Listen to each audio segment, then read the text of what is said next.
Patrick, and this is Brian. Together we just got played, and we just got done with the food fight!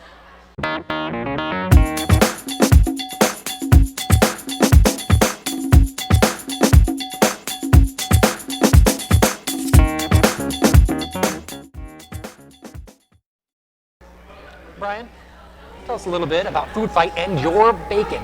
And my bacon. Your bacon. Shaking my bacon. Brian's bacon. Tell us about Food Fight. Sure.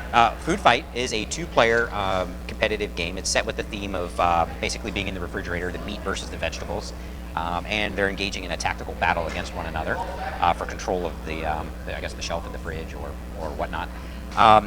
Basically, it's a light tactical game.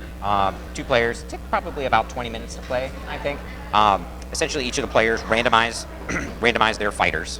There's 9 to start with, and then they lay them out in like a 3x3 grid fashion, and then they simultaneously reveal them.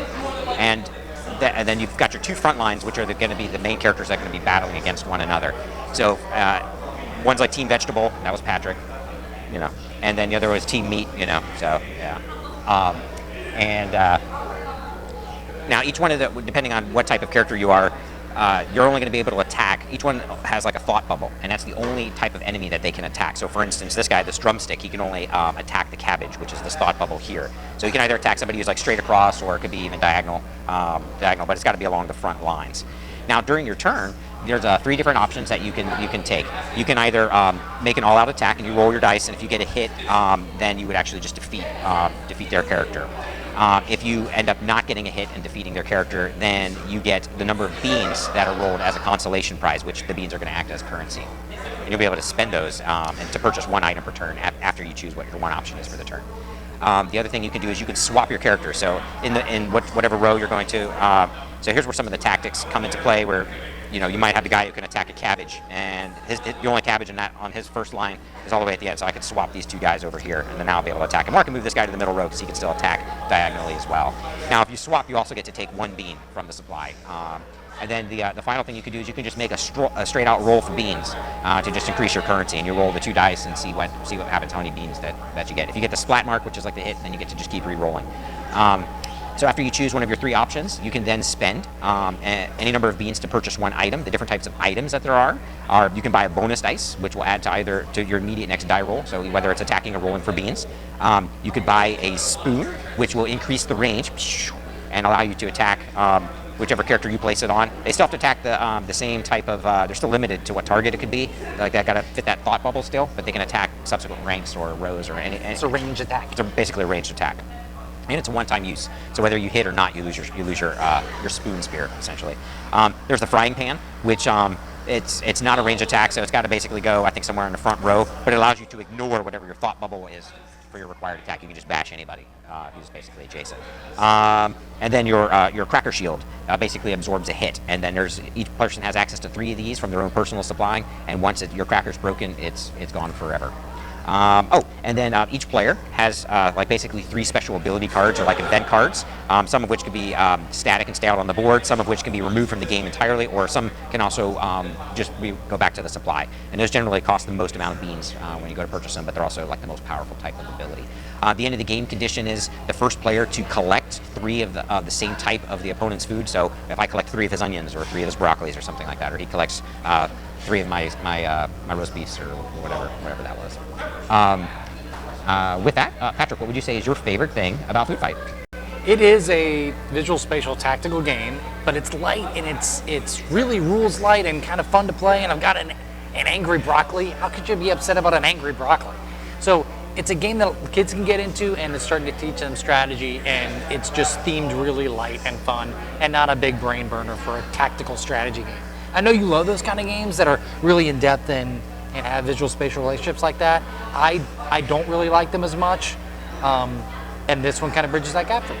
So if there's one thing that you had to pick that you like the most. I just want to counter one point on there. You asked how could anybody be upset about an angry broccoli. You wait till that angry broccoli gets down into like the colon area, and then you'll understand how you could be upset about some angry broccoli. Anyways, the thing that I liked best about Food Fight is the components. they're just really cool. I mean, you got like wooden bits here, like the cracker and the spoon, and like the engraved dice are just really cool, and the beans for the currency. It's very immersive, and being that it's geared towards kids, like your fighters are actually like really thick cardboard pieces. They didn't, chintz out on like just like cards for like something that would probably get beat up really quick. So the game is very sturdy component-wise, which I think is a very smart move when it's geared towards kids for a tactical gateway kind of game. And real like custom dice too. Yeah, the dice. It's all the components are beautiful. But Patrick, what would you say is the thing that you like least about FoodFighters? For a tactical strategy game, it's probably a little bit high on luck for me.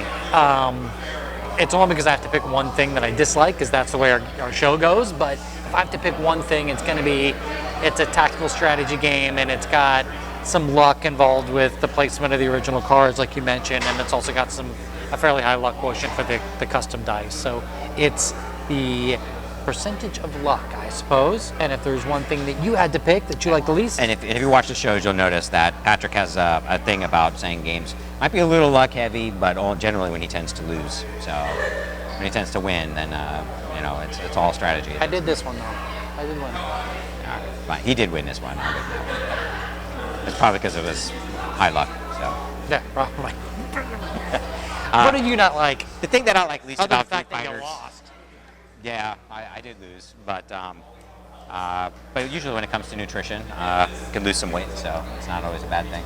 But no, the thing that I like least about FoodFighters is that it does encourage children to play with their food. And when you have kids, and if you teach them this game, and then all of a sudden, next thing you know, they're going to be battling their pork chops against their siblings' broccoli or something like Whipping that. an onion at somebody. Yeah. Yeah. So, and I get in enough trouble, usually because I started, but I could just see this going downhill. So, anyways, FoodFighters was already successfully funded on Kickstarter, so make sure you go down to the link below and order your copy of FoodFighters. I'm Patrick. This is Brian. Together, we just played with our food at Cloak and Blaster. We have special privilege. Don't touch your food at Cloak and Blaster. One thing, another thing that I liked about this game is it had basically the two real food groups, the ones that provide all nutritive value. You've got your protein and fats, essentially inside of all of the meats, and then you've got your basically your vegetables. There's a little bit of carbohydrate in there, but not much. But that's really good because carbohydrates are non-essential, meaning you don't have to actually eat carbohydrates at all, because your body can actually make them through gluconeogenesis. As long as you get enough protein in your diet, you can actually take that protein and actually it goes through your liver, and you actually can convert it directly into any carbohydrate or glucose that you would actually need. And your brain is really the only organ, I think, that actually uses glucose.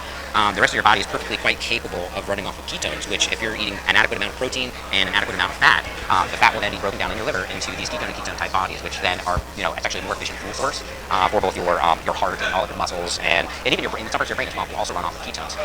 And again, I think they did a really good job of basically dissing the carbohydrate. Although I think that might actually be in the expansion. The carbohydrates, but hopefully those will be the bad characters, and then that way kids growing up will kind of learn that bread and cereal and candy. I mean, everyone already knows sugar is bad, but what people don't really realize is that the healthy whole grains. Fiber's okay, but it's only okay because it's indigestible. It's basically like sand just floating through your body, cleaning it out. But you don't really need carbohydrates. It's insulin, which stores fat, and then what kind of production is this? All kinds of